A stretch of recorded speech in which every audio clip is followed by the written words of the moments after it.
Chers collègues, la ville est organisée sur la problématique de l'amiante et le précise dans ce préavis.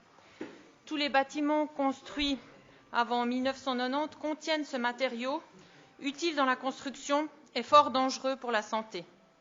On en retrouve donc, hélas, comme l'a dit Godard, partout. L'impact sur la santé dépend pour toute substance toxique du cumul et de la durée d'exposition, ainsi que du profil de la personne. Notre collègue l'a illustré pleinement. Pour ses propres bâtiments, la ville est équipée, elle a même revu lors des rénovations à faire.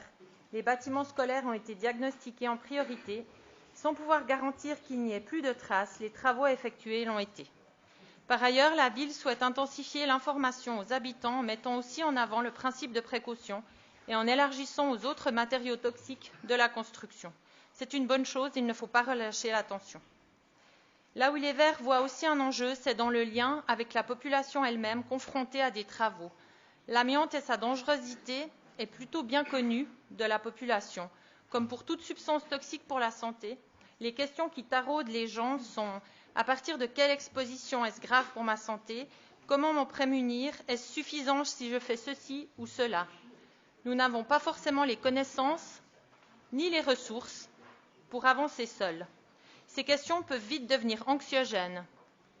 Et la ville doit, tout en agissant, rassurer et surtout donner des pistes. Si vous êtes propriétaire d'un appartement ou locataire d'un bail commercial et que vous envisagez des travaux, le problème de l'amiante s'imposera, mais vous ne saurez pas forcément quoi faire. Et si vous le savez, vous n'en aurez pas forcément les moyens, le désamiantage étant onéreux et s'ajoutant à une facture qui peut déjà être très importante selon les travaux. En bref, la ville doit aussi accompagner les habitants, soit en soutenant financièrement les diagnostics, soit en établissant des protocoles avec ce qui est indispensable et ce qu'il est recommandé de faire. Bref, elle doit conseiller les gens et s'assurer que le problème n'est pas seulement pris au sérieux intellectuellement, mais dans les actes, en allégeant le cas échéant la charge reposant sur la personne prévoyant des travaux. Comme c'est ici une question de santé publique, un soutien du canton semble justifié.